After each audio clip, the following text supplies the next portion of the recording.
so I just received my Grove box and I'm so excited because I know that my fall scents are in here. I'm so excited.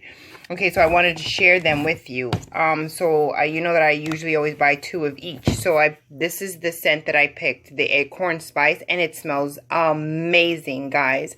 If you are subscribed to Grove, you need to try this scent out. It is really good. It's really good. I love it. So I have 2 of those, the all-purpose. I also purchased this from the Caldrea line. The ginger pomelo also smells really good. It's a nice and light scent, but it's a nice clean scent. Absolutely love it. Can't wait to start using that. I ordered 2 tissue boxes from them.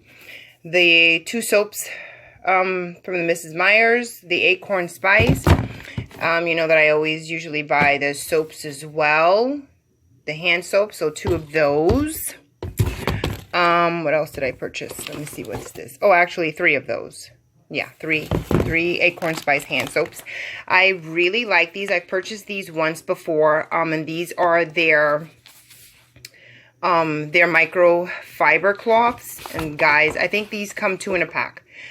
Yeah, two in a pack. These microfiber cloths are amazing, and I usually buy this so that I can clean my my fridge and my stove with these. I absolutely love these cloths. So I got a pack of those, and my sponges that I always get. I love these for backup, and I think that's it. That is it, guys. All right, so I see you soon.